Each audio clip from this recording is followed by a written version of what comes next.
শুভ সকাল বন্ধুরা। আজ 5 এপ্রিল রবিবার। আজকের সকালের বরাক তথা সমগ্র আসামের গুরুত্বপূর্ণ খবরগুলি হল: অসমে বিধানসভা সমষ্টির আসন সংখ্যা বৃদ্ধি পাবে 189-এ, 21টি বৃদ্ধি পাবে লোকসভা সমষ্টি। আগামী 14 এপ্রিল সংসদে উত্থাপন করা হবে নতুন বিল। সমগ্র দেশে প্রায় 50% বৃদ্ধি পাবে লোকসভা এবং বিধানসভার আসন। আগামী 14 এপ্রিল সংসদে একটি বিল উত্থাপন করা হবে। অসমে বর্তমানে বিধানসভা সমষ্টির আসন রয়েছে 126টি, এবার 63টি বৃদ্ধি করা হবে এবং আগামীতে 189টি সমষ্টি হবে অসম বিধানসভায়। 14টি লোকসভা সমষ্টি থেকে 60টি বৃদ্ধি হয়ে 21টি হবে লোকসভার সমষ্টি। ভোটারদের সুরক্ষা এবং সচেতনতা বাড়াতে একটি গুরুত্বপূর্ণ জনসচেতনতা পরামর্শ জারি করেছে অসমের প্রধান নির্বাচন আধিকারিকের দপ্তর। বিধানসভা নির্বাচনের প্রেক্ষাপটে জারি হওয়া এই বার্তায় ভোটারদের বিভিন্ন প্রলোভন, ভুয়ো প্রতিশ্রুতি এবং তথ্য জালিয়াতি থেকে সাবধান থাকার আহ্বান জানানো হয়েছে। দপ্তরের তরফে জানানো হয়েছে, কোনো রাজনৈতিক দল অথবা সংগঠন সরকারি সুবিধা দেওয়ার নামে ভোটারদের নিবন্ধন করাতে পারে না। একই সঙ্গে তথাকথিত গ্যারেন্টি কার্ড অথবা নির্দিষ্ট অঙ্কের অর্থ প্রদানের প্রতিশ্রুতিও আইনগতভাবে অবৈধ এবং এর কোনো বাস্তব ভিত্তি নেই। নির্বাচন কমিশনের নিয়ম অনুযায়ী ভোটারদের ব্যক্তিগত তথ্য সংগ্রহ করে সুবিধা দেওয়ার প্রতিশ্রুতি দেওয়া ঘুষ হিসাবে গণ্য হয় এবং তা শাস্তিযোগ্য অপরাধ।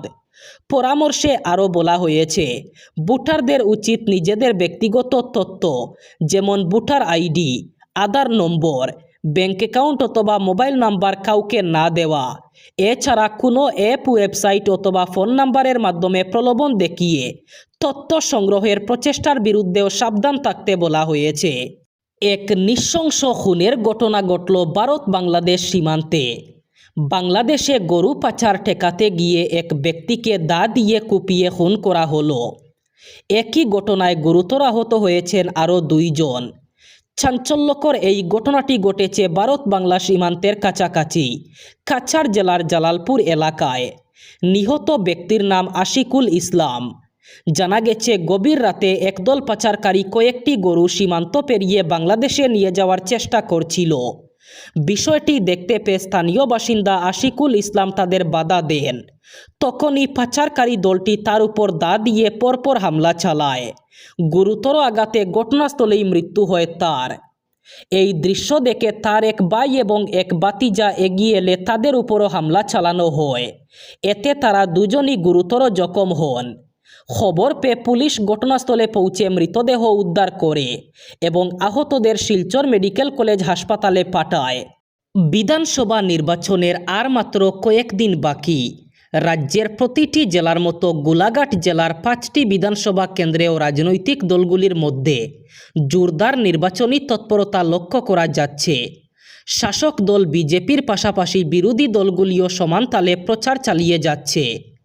শনিবার দেরগাঁও বিধানসভা কেন্দ্রের নাহরিনীতে অনুষ্ঠিত এক নির্বাচনী সভায় অংশ নেন বিরোধী জোট কংগ্রেস প্রার্থী সাগরিকা বরার সমর্থনে আসাম প্রদেশ কংগ্রেস কমিটির সভাপতি গৌরব গগৈ এবং জাতীয় পরিষদের সভাপতি লুরিনজ্যোতি গগৈ।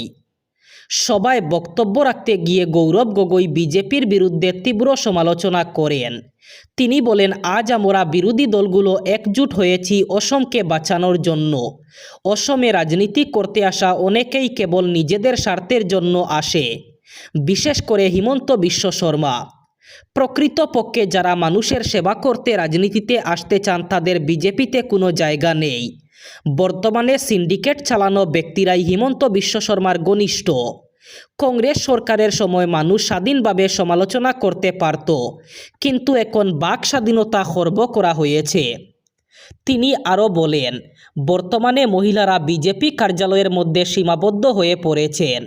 মুখ্যমন্ত্রী হিমন্ত বিশ্ব শর্মা হুমকি দেন যে 1250 টাকার ভাতা কেটে দেওয়া হবে। বিজেপির সভায় যোগ দিলে মহিলাদের 1250 টাকা দেওয়া হয়। আর যারা সমালোচনা করেন তাদের অরুণোদয় প্রকল্পের 1250 টাকা দেওয়া হয় না। এটি সরকারি প্রকল্প, বিজেপির ব্যক্তিগত সম্পত্তি নয়। এটি জনগণের টাকা। সরকারকে যোগ্যতার ভিত্তিতে এই অর্থ প্রদান করতে হয়। আমাদের জোট সরকার গঠিত হলে দল মত নির্বিশেষে সব যোগ্য মহিলারাই ঘরে বসে টাকা পাবেন, এমন মন্তব্য করেন গৌরব গগৈ। ভারতীয় রেল যাত্রীদের জন্য বড় স্বস্তির ঘোষণা করেছে। এখন থেকে ট্রেন ছাড়ার নির্ধারিত সময়ের 30 মিনিট আগে পর্যন্ত বোর্ডিং স্টেশন বদলানো যাবে। এই নতুন নিয়ম 52 সপ্তাহে 52 সংস্কার এই উদ্যোগের অংশ হিসাবে চালু করা হয়েছে। গত 1 এপ্রিল থেকেই মিলছে এই সুবিধা। রেলমন্ত্রী অশ্বিনী বৈষ্ণব জানিয়েছেন, যাত্রীরা যদি নির্ধারিত স্টেশন থেকে উঠতে না পারেন তবে এখন তারা অন্য সুবিধাজনক স্টেশন বেছে নিতে পারবেন। এতে কনফার্ম টিকিট বাতিল হবে না এবং আসনও বজায় থাকবে। আগে এই পরিবর্তন করতে হলে ট্রেন ছাড়ার অন্তত 24 ঘন্টা আগে এবং চার্ট প্রস্তুতির আগে আবেদন করতে হতো। এখন নতুন নিয়মে দ্বিতীয় রিজার্ভেশন চার্টে আপডেট হওয়া বোর্ডিং স্টেশন দেখা যাবে, যা ট্রেন ছাড়ার কাছাকাছি সময়ে তৈরি হয়। ভারতীয় রেলের চাকরি প্রার্থীদের জন্য বড় সুখবর। রেলওয়ে বোর্ড টেকনিশিয়ান পদে এবার বড়সড় নিয়োগ প্রক্রিয়া শুরু করার অনুমোদন দিয়েছে। প্রায় 18,000 পদে এবার নিয়োগ প্রক্রিয়া শুরু হতে চলেছে। সূত্রের খবর, 6,556 জন টেকনিশিয়ান নিয়োগের জন্য কেন্দ্রীভূত কর্মসংস্থান বিজ্ঞপ্তি জারি করা হবে। এর আগে এএলপি পদে প্রায় 11,000-এর বেশি শূন্য পদে নিয়োগের সংক্ষিপ্ত বিজ্ঞপ্তি জারি করা হয়েছে। এবার রেলওয়ে বোর্ডের তরফে সমস্ত আঞ্চলিক রেলওয়ে এবং প্রোডাকশন ইউনিটগুলিকে টেকনিশিয়ান পদের শূন্য পদগুলির মূল্যায়ন করে দ্রুত চূড়ান্ত প্রস্তাব পাঠানোর নির্দেশ দেওয়া হয়েছে। এই পদগুলি 39টি ভিন্ন বিভাগে পূরণ করা হবে। দেশের মুকুটে জুড়তে চলেছে নতুন পালক। প্রধানমন্ত্রী নরেন্দ্র মোদীর মেক ইন ইন্ডিয়া প্রকল্পকে আরও এগিয়ে নিয়ে যাওয়ার জন্য ভারতে তৈরি হচ্ছে নিজস্ব প্রযুক্তির প্রথম বুলেট ট্রেন, যার নাম B28, অর্থাৎ ইন্ডিয়ান বুলেট ট্রেন 28। কেন্দ্রীয় রেল মন্ত্রক স্পষ্ট জানিয়ে দিয়েছে, 2027 সালের মার্চ মাসের মধ্যে এই ট্রেনের নির্মাণ কাজ শেষ করার লক্ষ্যমাত্রা নেওয়া হয়েছে। বেঙ্গালুরুতে অবস্থিত ডিফেন্স PSU সংস্থা BML এর কারখানায় বর্তমানে এই ট্রেনের কোচ তৈরির কাজ জোরকদমে চলছে। রেল মন্ত্রকের দেওয়া তথ্য অনুযায়ী ভারতে নির্মিত বুলেট ট্রেনের নাম রাখা হচ্ছে B28, যা গতিবেগের পরিচয় দিচ্ছে। এই ট্রেনটি সর্বোচ্চ 280 কিলোমিটার প্রতি ঘন্টা গতিবেগে চলতে পারবে, এমনভাবে তার ডিজাইন করা হয়েছে। আর প্রাথমিক পর্যায়ে এটি যাত্রীদের নিয়ে ঘন্টায় 250 কিলোমিটার বেগে ছুটবে। অসম বিধানসভা নির্বাচনের প্রস্তুতিতে গুরুত্বপূর্ণ ভূমিকা নিচ্ছে পশ্চিমবঙ্গ। নির্বাচনী কাজে ব্যবহারের জন্য পশ্চিমবঙ্গ থেকে বিপুল সংখ্যক বেসরকারি বাস, মিনি বাস এবং ছোট গাড়ি পাঠানো হচ্ছে রাজ্যে। পরিবহন দপ্তর সূত্রে জানা গেছে, সম্প্রতি অসমের পরিবহন সচিব পশ্চিমবঙ্গের পরিবহন সচিবের সঙ্গে যোগাযোগ করে যানবাহনের প্রয়োজনীয়তার কথা জানান। সেই আলোচনার ভিত্তিতেই সিদ্ধান্ত নেওয়া হয় পশ্চিমবঙ্গ থেকে বাস এবং গাড়ি পাঠানোর। আগামী 9 এপ্রিল অসমে এক দফায় নির্বাচন অনুষ্ঠিত হবে।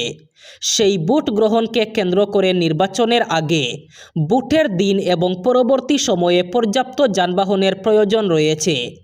এই কারণে শনিবার থেকেই ধাপে ধাপে গাড়ি পাঠানো শুরু হয়েছে। নির্ধারিত সূচি অনুযায়ী উত্তরবঙ্গ এবং দক্ষিণবঙ্গের বাসগুলি 6 এপ্রিলের মধ্যে অসমে পৌঁছাবে। ভোট গ্রহণ শেষ হলে 10 এবং 11 এপ্রিলের মধ্যে সেগুলি আবার পশ্চিমবঙ্গে ফিরে যাবে। এবার বরাক উপত্যকার 3 জেলার আজকের আবহাওয়ার খবর। আজ 5 এপ্রিল রবিবার বরাক উপত্যকার 3 জেলায় হালকা বৃষ্টিপাত ও গরমের সম্ভাবনা। আজ শিলচর কাছাড়ে সর্বোচ্চ তাপমাত্রা থাকবে 30 ডিগ্রি সেলসিয়াস এবং সর্বনিম্ন তাপমাত্রা থাকবে 21 ডিগ্রি সেলসিয়াস। শ্রীভূমি করিমগঞ্জে আজ সর্বোচ্চ তাপমাত্রা থাকবে 30 ডিগ্রি সেলসিয়াস এবং সর্বনিম্ন তাপমাত্রা থাকবে 21 ডিগ্রি সেলসিয়াস। একইভাবে হাইলাকান্দি জেলায়ও আজ সর্বোচ্চ তাপমাত্রা থাকবে 30 ডিগ্রি সেলসিয়াস এবং সর্বনিম্ন তাপমাত্রা থাকবে 21 ডিগ্রি সেলসিয়াস। এই ছিল আজকের সকালের গুরুত্বপূর্ণ খবরগুলি। ভিডিওটি অবশ্যই লাইক করবেন এবং চ্যানেলটি সাবস্ক্রাইব করবেন।